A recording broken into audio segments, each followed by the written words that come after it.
이스라엘 백성들은 광야에서 요단강을 건너서 이제 가나안 땅으로 들어갔습니다. 들어가자마자 여리고 성과 싸워서 이겼고, 아이 성을 또 싸워서 이겼고, 차례대로 가나안의 남부 지역에 있는 성읍들을 점령하고 그 기세를 몰아서 북쪽으로 올라가서 북쪽에 있는 여러 성들을 점령하게 됩니다. 물론 가나안의 일부 지역은 여전히 원주민들이 살고 있었습니다. 아직도 온전하게 100%다 정복된 것은 아니었지만 이제 얼추 가나안 땅의 거의 전부를 정복하게 된 것이죠.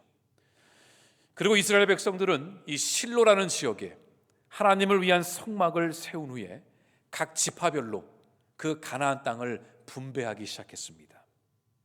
땅을 정복하고 성막을 세우고 땅을 분배함으로 이스라엘 백성들은 드디어 하나님의 그 약속의 말씀이 이루어지는 그 역사를 경험하게 된 것이죠. 여기까지가 여호수아서 19장까지의 말씀입니다.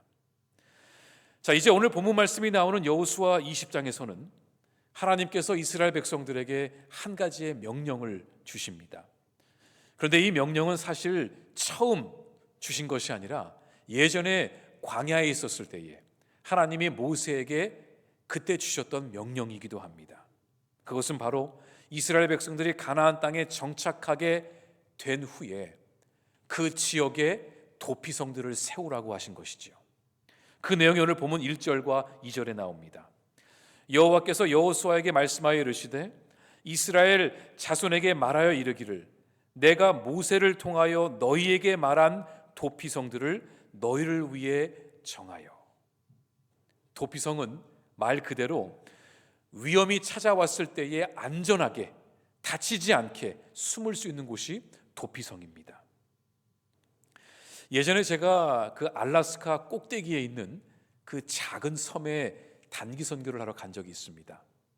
그때 제가 뉴욕에 있었으니까 동부 끝에서 서부 끝 북쪽에 있는 그 알래스카까지 갔으니 거리가 상당히 멀었습니다. 우리가 알래스카 하면은 앵커리지를 많이 알죠. 비행기가 거기를 경유해서 이제 가니까요. 근데 제가 갔던 곳은 그 알래스카에서도 가장 꼭대기, 가장 북서쪽, 러시아에서 50km 떨어진 작은 섬이었습니다. 비행기를 4번 갈아타며 거기까지 갔습니다. 그곳에는 작은 섬이 있는데 그 섬의 이름이 놈이라는 섬입니다. 놈, 이놈 저놈 할 때 이제 그 놈인데 거기가 그 알래스카가 개 눈썰매로 유명하거든요. 앵커리지에서 시작을 해가지고 마지막 종착점이 바로 그 놈이라는 섬입니다. 자, 거기에는 사는 사람이 600명도 되지 않습니다. 이제 거기서 2주를 제가 이제 선교하며 보냈는데 저 학생들을 데리고 갔거든요. 600명이니까 2주가 머물면서 웬만한 사람들은 다 다니며 이제 얼굴을 다 봤죠. 정말 우리랑 똑같이 생겼습니다. 이 에스키모 사람들이요. 근데 그 중에 유독 현지인처럼 생기지 않고 본토에서 온 백인이 한 명 있었습니다. 저는 속으로 저 사람이 여기서 뭐 하고 있지? 왜 여기까지 왔을까? 궁금해하다가 나중에 그곳 사람들에게 물었더니 그 백인 청년이 예전에 깽단에 들어가 있었는데 큰 잘못을 저지르고 이제 붙잡힌 거죠. 그런데 FBI에서 우리에게 협조해주면 우리가 너의 목숨을 살려주겠다, 보호해주겠다. 왜냐하면 보복이 있을 수 있으니까요. 그래서 그 백인 청년을 알래스카 꼭대기에 있는 그 섬에다가 갖다 놓은 겁니다. 그리고 모든 사건이 종료될 때까지 그 백인 청년은 그 놈이란 섬에서 이제 살아야 했던 것이죠. 목숨은 안전했을 것입니다. 하지만 답답했겠죠. 그 알래스카의 작은 섬은 그 백인 청년에게 있어서는 유일한 도피성이었던 것입니다. 왜냐하면 그 섬에 가려면 비행기를 타고 들어가야 되기 때문에 그 어느 누구도 보복을 하기 위해 찾아오기는 어려웠기 때문입니다. 하나님은 지금 이스라엘 백성들에게 그런 도피성들을 곳곳에 만들라고 명령하신 것입니다. 그러면 왜 하나님은 이 도피성을 만들라고 하셨을까요? 이 도피성은 누구를 위한 도피성이었을까요? 3절에 나옵니다. 부지 중에 실수로 사람을 죽인 자를 그리로 도망하게 하라. 이는 너희를 위해 피해 보복자를 피할 곳이니라. 이유는 하나였습니다. 부지 중에 실수로 사람을 죽인 자를 숨겨주기 위해서였습니다. 여러분, 실수로 사람을 죽일 수 있을까요? 있습니다. 운전을 하고 가다가 의도치 않게 누군가를 칠 수도 있습니다. 또는 내가 누군가의 부주의로 실수로 인해서 내가 다칠 수도 있겠지요. 또는 실수로 약을 잘못 처방해서 환자가 죽을 수도 있습니다. 또는 운동 시합을 하다가 격렬하게 부딪히다가 상대방이 그만 목숨을 잃을 수도 있습니다. 우리 예전에 코로나 때에 어떤 두려움이 있었죠? 혹시 나 때문에 저 사람이 걸리면 어떡하지? 그리고 만약에 그 앞 사람이 나 때문에 걸렸다 그러면은 우리의 마음이 얼마나 무거웠나요? 저도 코로나 때 신방 갔다가 저랑 같이 밥 먹은 분이 코로나에 걸리는 바람에 제가 얼마나 그 한 주 동안 정말 죄인처럼 살았는지 모릅니다. 우리의 실수로 의도치 않게 뜻밖의 상황 속에서 누군가의 생명을 빼앗아갈 수 있기에 하나님은 그런 부지 중에 실수로 사람을 죽인 자가 있다면 그 사람을 얼른 도피성에 피할 수 있도록 준비하라 하신 것입니다. 왜냐하면 아무리 실수였고 의도치 않았던 상황 속에 벌어진 일일지라도 죽은 자의 가족들 입장에서는 다를 것입니다. 아무리 가해자가 설명을 하고 그런 뜻이 아니었다고 아무리 말해도 이 죽은 자의 가족 입장에서는 얼마나 억울하고 분할까요? 그 말이 들리지 않을 것입니다. 또한 그 당시 이 고대 이스라엘 사회에서는 이런 경우에는 정당하게 보복을 할 수 있는 특별한 제도가 있기도 했습니다. 이 고대 근동 이스라엘 사회에서는 친족 또는 혈연 공동체를 중심으로 생활을 했습니다. 이게 이해가 되는 게 그 당시에는 국가가 국민들을 보호해주는 시스템이 없었기 때문에 가족들끼리 친족들끼리 똘똘 뭉쳐서 피는 물보다 진하다 그러며 서로의 재산과 가문을 보호해 주었던 것입니다. 그 제도가 바로 성경에 나오는 고엘 제도입니다. 예를 들어서 큰 형이 아이를 낳지 못하고 죽었을 경우에, 후손이 없을 경우에 그 형의 바로 밑에 동생이 형수와 결혼을 해서 아들을 낳아줌으로 그 형의 재산과 가문을 이어갈 수 있도록 그 역할을 감당했던 것입니다. 근데 그뿐만이 아니라 가족들 중에 누군가가 억울하게 죽었을 경우에 이 고엘 제도에 따라서 나머지 친족들은 그 죽은 사람을 대신하여 합법적으로 피해 복수를 할 수 있는 권리가 때에 따라 주어지기도 했습니다. 참고로 룻기서에 나오는 그 보아스가 룻이랑 결혼을 했잖아요. 물론 나중에 사랑하는 사이가 됐지만 처음에는 이 보아스의 입장에서는 고엘 제도를 따르기 위해서 이 룻기와 결혼을 함으로 그 룻기의 남편의 가문, 그 후손을 이어주기 위한 책임감도 있었던 것입니다. 그러니까 이게 고엘 제도입니다. 그래서 뜻하지 않은 과오로 사람을 죽인 자들이 죽은 사람의 가족이나 친척들에게 보복당하지 않기 위해서 이 도피성에 숨을 수 있도록 하고자 하셨던 것이죠. 자, 그렇다면 부지 중에 실수로 사람을 죽인 자는 어떻게 행동을 해야 했을까요? 그는 곧바로 도피성을 찾아 가야 했습니다. 그리고 도착하면은 그 도피성 성문 위에 있는 장로들에게 자신의 상황을 설명해야 했습니다. 내가 여기에 온 이유는 이런 일이 있어서 의도치 않게 내가 사람을 죽이게 됐는데 나를 좀 받아주십시오. 그러면 성문 위에 있는 장로들이 그 이야기를 듣고 1차적으로 재판을 합니다. 이야기를 들어보니까 실수로 저지른 일이 맞는 것 같다 싶으면 일단은 그 살인자를 성 안으로 들어오게 합니다. 그리고 얼마 지나지 않아 그 죽은 자의 가족들이 쫓아오겠죠. 그 살인자를 내놓으라고. 하지만 이미 도피성의 문은 닫혔고 그 장로들은 그 살인자를 그 가족들에게 내어주지 않았던 것입니다. 이게 5절 말씀입니다. 피의 보복자가 그의 뒤를 따라온다 할지라도 그들은 그 살인자를 그의 손에 내주지 말지니 이는 본래 미워함이 없이 부지중에 그의 이웃을 죽였음이라. 자, 이제 그 부지중에 실수로 사람을 죽인 자가 도피성 안에 들어와서 2차 재판을 치르게 됩니다. 그때는 정말 본격적으로 이 사건을 다 조사하고 이 사람이 정말로 실수로 의도적이지 않았음을 알게 되면 그때부터 이 사람은 도피성에서 거주하게 됩니다. 하지만 그 도피성을 나갈 수는 없었습니다.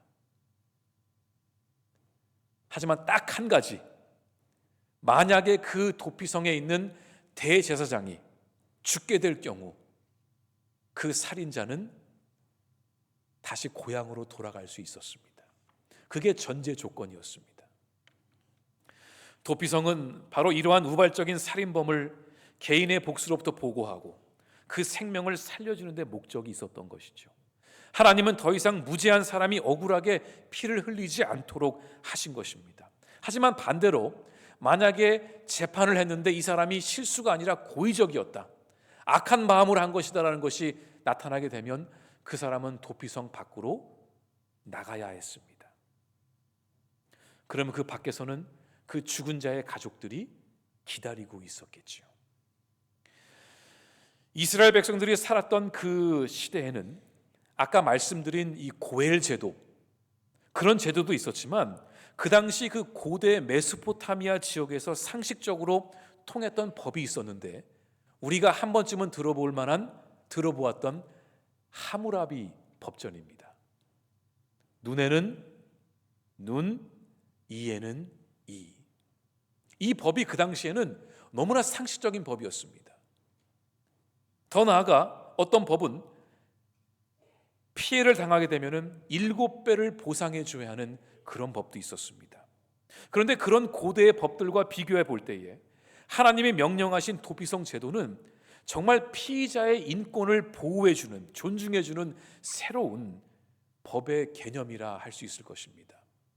우리가 인권에 대해서 오늘날에야 여기저기서 말들이 나오지만 그 옛날에는 그런 인권에 대한 것이 아무것도 없었거든요.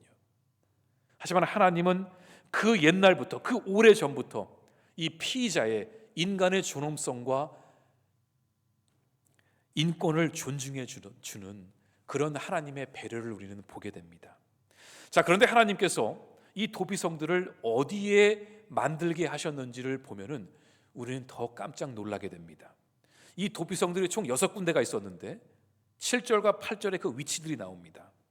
이에 그들이 납달리의 산지 갈릴리 게데스와 에브라임 산지의 세겜과 유다 산지의 기럇 아르바 곧 헤브론과 여리고 동쪽 요단 저쪽 루벤 지파 중에서 평지 광야의 베셀과 갓 지파 중에서 길르앗 라못과 므낫세 지파 중에서 바산 골란을 구별하였으니 총 6군데를 구별해서 도피성을 만들게 했습니다. 그런데 왜 놀랍냐면은 이 6군데의 도피성들을 지도로 보면은 한 곳에 몰려 있는 것이 아니라 가나안 땅 전 지역에 골고루 위치해 있었습니다. 보일지 모르겠지만 노란 별 표시로 되어 있는 곳이 6군데의 도피성 위치입니다. 저게 무엇을 우리에게 말해주냐면 그 어느 누구든지 부지중에 실수로 사람을 죽이더라도 하루 만에 근처에 있는 도피성으로 달려갈 수 있었습니다. 만약에 도피성이 멀리 있었다면 아마 가는 도중에 붙잡혔을지도 모릅니다. 하지만 그것을 막기 위해서 하나님은 어느 누구든지 공정한 재판을 받게 하기 위해서 가까운 도피성에 빨리 갈 수 있도록, 하루면 갈 수 있도록 그렇게 배려를 하신 것입니다. 자, 그런데 왜 하나님께서는 이제 막 가나안 땅에 정착을 하며 살기 시작한 이스라엘 백성들에게 왜 이 시점에서 굳이 사람을 실수로 죽인 자를 보호하기 위한 도피성을 만들라고 하셨을까요? 왜 이게 필요했을까요? 하나님은 왜 부지 중에 실수로 죄를 범한 자를 그토록 보호하시려고 하셨을까? 우리는 이 질문을 묵상하고 그 답을 생각해 보아야 합니다. 저는 이 질문을 계속 묵상하다가 문득 이런 생각이 저에게 찾아왔습니다. 그 부지 중에 실수로 사람을 죽인 자가 바로 나였음을 깨닫게 됐습니다. 부지 중에 실수로 사람을 죽인 자를 다른 말로 표현하면 자기도 모르게 죄를 범한 자를 뜻합니다. 그게 바로 저였습니다. 매일마다 저도 모르게 하나님 앞에 은밀한 죄를 짓고 있구나. 나의 무지함 때문에 내가 죄를 짓는지도 모르고, 내가 하나님의 마음을 아프게 하는지도 모르고, 나의 행동이, 나의 가시들이 다른 사람을 찌르고 있는지도 모르면서 살아가는 나의 죄가 있었구나. 이걸 생각하게 됐습니다. 왜 예수님께서 십자가 위에서 예수님을 조롱하는 자들을 향해 하나님께, 하나님, 저들은 지금 무슨 짓을 하는지 모릅니다. 저들을 용서해 주십시오. 그 무지함 속에 죄를 범한 자들을 용서해 달라고 하신 예수님의 그 외침이 생각이 났습니다. 내가 죄를 짓고 살아가는지, 내가 하나님의 마음을 얼마나 아프게 하는지 때론 우리도 모르며 잊어버리며 기억하지 않으며 살아가기도 합니다. 그렇다면 이 부지 중의 실수로 지은 나의 죄를 어떻게 해야 해결할 수 있을까요? 여러분, 기억나지 않는 죄들이 있지 않습니까? 물론 기억나는 죄도 있습니다. 마음속에 내가 그 죄를 지었으니까 내가 결단하고 때가 되면 회개하고 내가 돌아서야지, 그런 죄들도 우리 안에 있겠지만 어떤 죄들은요, 우리가 지금 전혀 모르고 있는 그런 죄들도 우리 안에 은밀하게 숨겨져 있습니다. 아까 도피성에 들어간 그 살인자가 다시 자유인이 되기 위해서는 어떤 전제 조건이 필요했죠? 그 도피성에 있는 대제사장이 죽은 후에 그 살인자는 자유인이 되어서 나갈 수 있었습니다. 6절 말씀입니다. 그 살인자는 회중 앞에 서서 재판을 받기까지, 또는 그 당시 대제사장이 죽기까지 그 성읍에 거주하다가. 이게 무슨 의미일까요? 왜 살인자는 도피성을 관할하고 있는 대제사장이 죽을 때까지 그 성읍에 거주해야 했을까요? 이 뜻은 대제사장이 죽어야 살인자의 죄가 해결이 된다는 것입니다. 비록 부지 중의 실수로 누군가를 해치고 목숨을 빼앗아 갔지만 그 죄의 대가는 치러야 했습니다. 내가 실수를 한 거지만 누군가는 그 생명을 대신해서 대가를 치러야 했는데, 그 역할을 바로 대제사장의 죽음으로 그 대가를 치렀다는 것입니다. 내가 죄로 인해 죽어야 되는데 나를 대신해서 그 도피성의 대제사장이 죽음으로써 내가 자유를 얻고 다시 고향으로 돌아갈 수 있었던 것이지요. 우리도 마찬가지 아닐까요? 부지 중에 실수로 저지른 죄를 어떻게 해결할까요? 히브리서 4장 14절에 이런 말씀이 있습니다. 그러므로 우리에게 큰 대제사장이 계시니 승천하시니 곧 하나님의 아들 예수시라. 여기서 우리는 왜 예수님이 이 땅에 오셨는지를 알게 됩니다. 우리의 죄를 위해 누군가는 대가를 치러야 했습니다. 이 죄로 인해 우리와 하나님 사이에 단절이 되어버렸습니다. 그 막힌 담을 허물기 위해서, 내가 지은 죄를 그 대가를 치르기 위해서 우리 예수님이 우리를 위한 대제사장이 되셔서 이 땅에 오셔서 십자가 위에서 모든 것을 예수님의 죽음으로 해결하신 것입니다.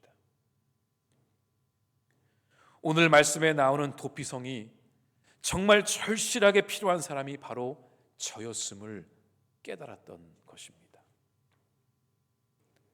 저 도피성은 저기 저 사람들을 위해서 있는 것이 아니라, 정말 실수로 누군가를 죽인 자들을 위한 것이 아니라 나를 위한 도피성이었구나.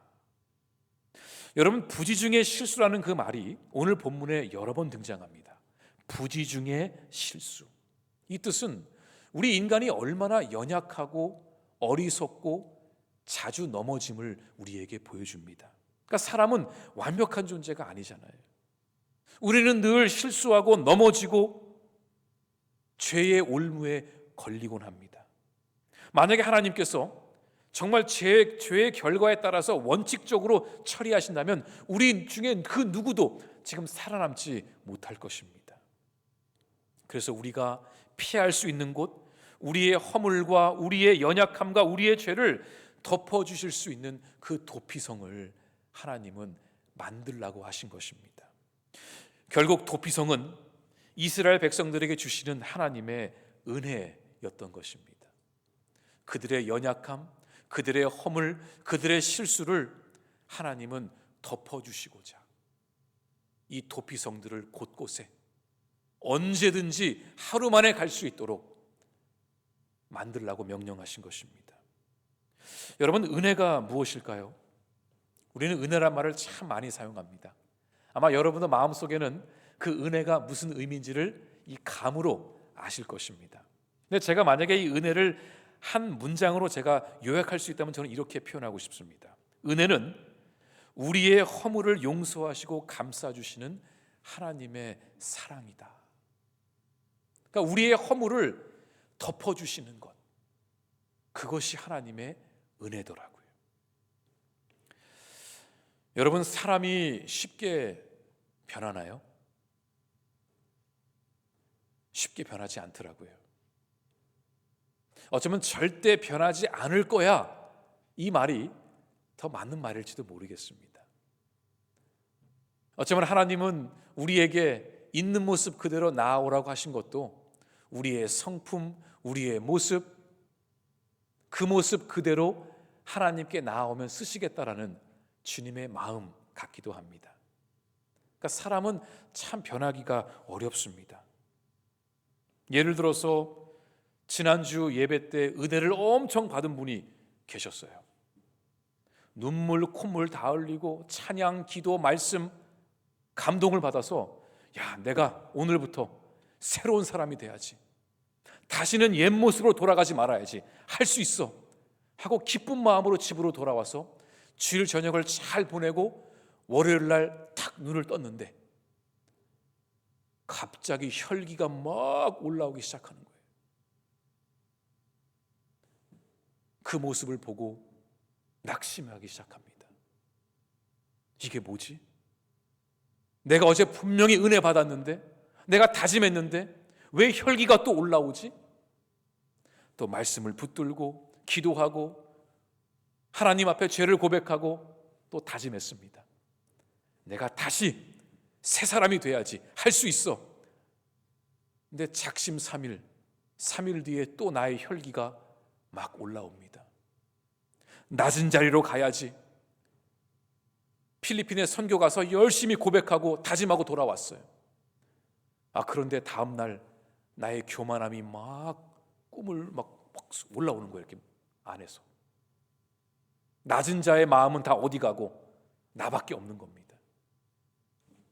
여러분, 그런 경험 안 해보셨어요? 그래서 원래 진짜 수련회의 첫날은 수련회가 다 마친 다음에 산에서 내려와서부터 시작되는 게 수련회의 첫날입니다. 매번 설교를 들을 때마다 나를 위한 말씀 같다고, 이런 분은 되게 많아요.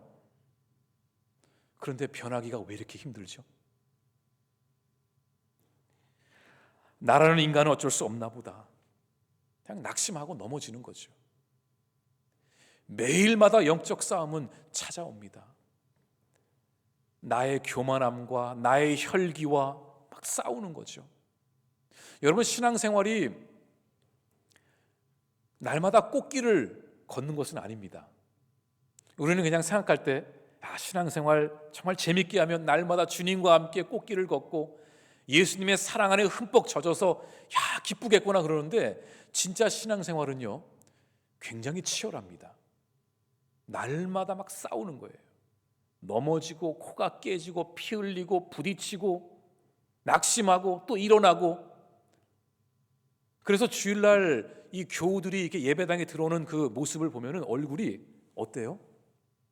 막 다크서클에 한 주간 막 영적 싸움에 막 피곤해가지고 힘들게 살다가 온 모습들이 보일 때도 있습니다. 그런데 여러분, 그게 신앙생활입니다. 그게 진짜 신앙생활이에요. 그렇게 치열하게 싸우면서 하나님을 만나고 나를 발견하게 되는 시간이 신앙생활이라는 거죠. 그런데 변하지 않는 우리의 모습을 고칠 수 있는 딱 한 가지 방법이 있습니다.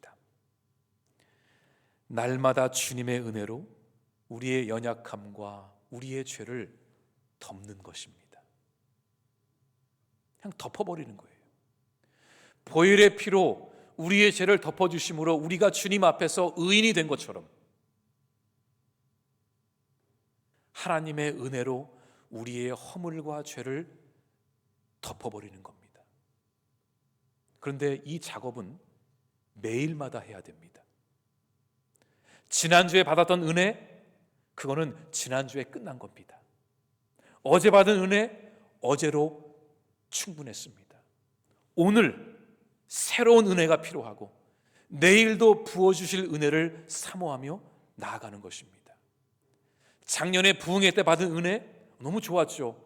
근데 그 은혜는 그때에 충분했습니다. 어제 받은 은혜로 오늘을 살아간다? 그렇게 할 수 없습니다, 여러분. 우리는 날마다 하나님의 은혜가 우리의 삶 가운데 필요합니다. 오늘 우리가 드린 이 예배와 이 말씀, 오늘로 충분하고 감사합니다. 내일부터는 또다시 말씀 앞에, 기도 앞에 주님 붙들고 그 은혜의 자리를 사모하며 나아가야 됩니다. 주님, 저의 심령을 주님의 은혜로 덮어주십시오. 그래서 하나님의 은혜가 하루도 빠짐없이 필요하다는 고백이 바로 그렇기 때문입니다. 우리는 매일마다 도피성으로 가야 합니다. 예수 그리스도의 그 은혜가 우리에게 날마다 필요한 것이죠. 아까 제가 물었던 질문에 답을 제가 드리겠습니다. 아까 제가 왜 하나님은 젖과 꿀이 흐르는 이 가나안 땅에 이스라엘 백성들을 다 오게 하시고 이제 막 제대로 좀 집도 짓고 성도 짓고 농사도 하고 정착을 잘 하려고 하는 그때에 왜 하필 이때에 도피성을 세우라고 말씀하셨는가? 그 이유가 있었겠죠. 하나님은 이스라엘 백성들에게 이 말씀을 너무나도 해주고 싶었던 겁니다. 진정한 안식은 땅이 아니라 하나님의 은혜 아래에 있다는 것입니다. 가나안 땅에 들어왔으니까, 우리가 원했던 땅을 얻었으니까 이제 거기에 안주하며 이게 참된 안식이 아니라, 진정한 안식은 땅이 주는 것이 아니라 하나님의 은혜 안에 거할 때 있다라는 거죠. 아무리 좋은 땅도 하나님의 은혜가 없으면 그곳은 사망의 골짜기가 될 수 있습니다. 아무리 험한 땅도 반대로 하나님의 은혜 아래 있으면 안전한 곳이 됩니다. 그래서 우리는 우리의 도피성이 되시는 예수 그리스도를 날마다 붙들며 주님 앞에 엎드려야 합니다. 우리 사랑하는 성도 여러분, 이번 한 주도 우리에게는 어김없이 치열한 영적 전쟁이 찾아올 것입니다. 막 혈기와 교만함과 나의 모든 그런 옛 모습이 막 나를 막 감싸고 막 싸우겠지만, 우리는 하나님의 은혜 아래 섬으로 우리는 승리할 것입니다. 여러분, 이 기도를 하십시오. 하나님, 오늘도 주님의 은혜로 연약한 저의 삶을 덮어주십시오. 저를 불쌍히 여겨주십시오. 그 기도와 그 믿음의 고백이 저와 여러분의 고백이 될 수 있기를 간절히 바랍니다.